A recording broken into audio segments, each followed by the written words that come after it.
Hi everybody and welcome to another video. So the topic today is me talking about why I've started to add some grain in my editing for my photographs. I say that, I mean probably 90% of my photos I've really started adding grain into.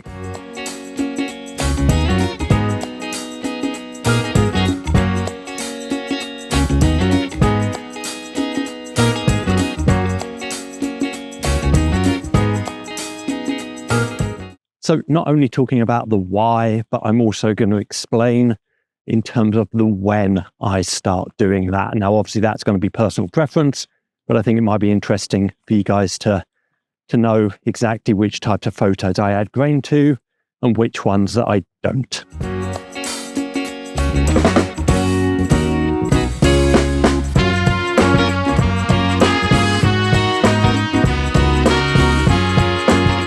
So I made a video a while ago, a few months ago, talking about the fact that I'd created some presets in Lightroom that are designed to kind of emulate. It was Kodak Gold and Kodak Portra as well. And for some of the edits today, I'm going to be using those two. I also have my own kind of what I just call everyday preset. And I've got two versions of that now. One is a straightforward version with the colors that I like, etc. And the other one is where I've added grain to it.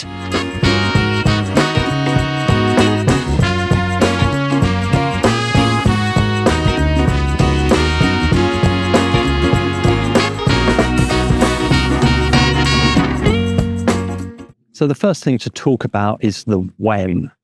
So basically I'm adding grain to anything that has people in it or man-made objects in it. I'm certainly not adding grain to landscape photography because I think for landscapes, it's better, in my opinion, just to have that cleaner digital image. And that basically can mean anything human within it. So the video that I did a few months ago, a couple of those shots where I took a picture of the hill in the background with the fog, I had some boats in there, and actually for the cloudy conditions, I think the grain worked best, but mainly because of the boats I had in the shots as well. So as I said, anything that's man-made, anything with people in it, I'm adding grain to. Not every single time. For me, it has to meet the conditions as well, and sometimes that also means the weather conditions.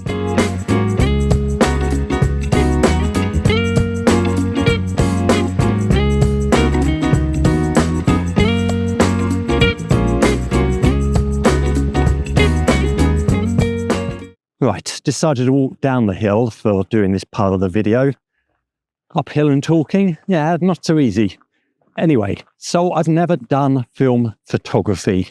I started photography doing digital, and I've just always done digital. So who knows, maybe there's some film photographers out there that tell me that obviously they're happy putting grain on everything and put grain on everything, even though they're maybe now doing digital photography. So as I said, it's subjective. It's all a question of your own personal taste. But as I said, that's just the way that I do it.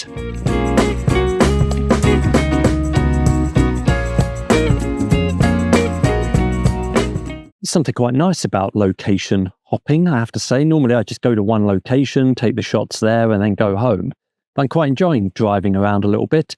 It's actually started to rain quite heavily. The good news is that I have my rain jacket. The bad news is the rain jacket is in the car.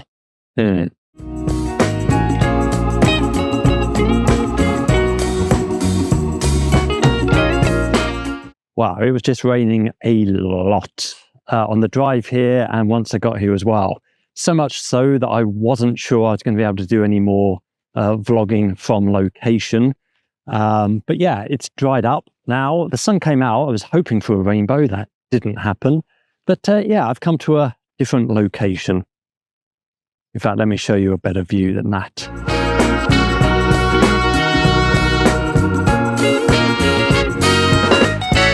Right, so before it starts tipping down with rain again, let me just cover off another point regarding using grain on the photos.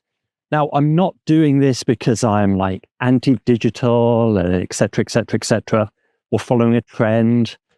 It's mainly because, I love digital photography. I mentioned this in a previous video. For me, digital photography is so great because you don't have to worry about, being able to edit it. Obviously, I still try and get the composition right in camera. But as you know, digital photography, you can just cover some of the errors, etc.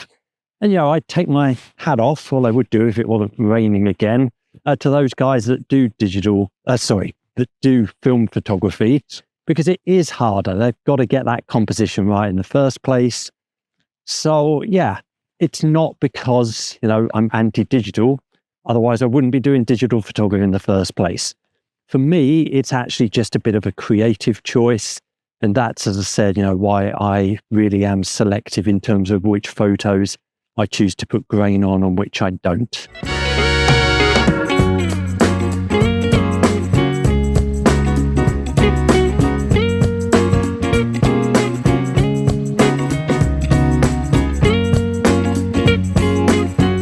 So I just like the look that adding grain to my photos gives me. As I said before, not every photo, but there's just something there that just looks a bit more, yes, old school, but also just more of a kind of feel to it, which I know seems strange because at the end of the day it is still just a flat photo, but just that grain adds something that it's almost tactile that I really, really enjoy on some of my photos.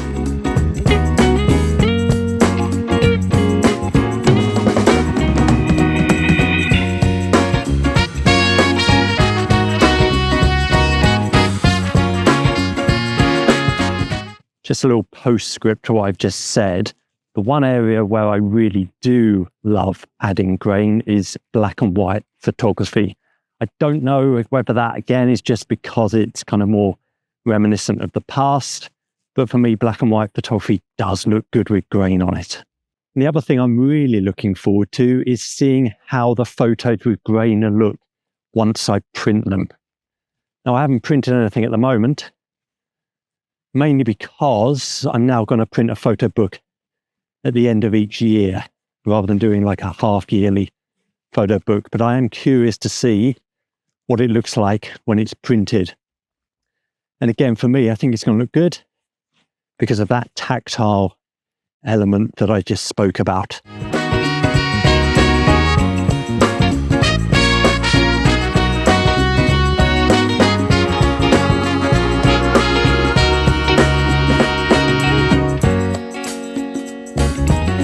Well, I think I might hang around and just explore the area a little bit because there is a woodland near this part as well. So maybe it's an area that I'm going to come back to and do some woodland photography as well, although I didn't put my hiking boots on, which may be an issue. Anyway, as always, thank you for watching and see you next time.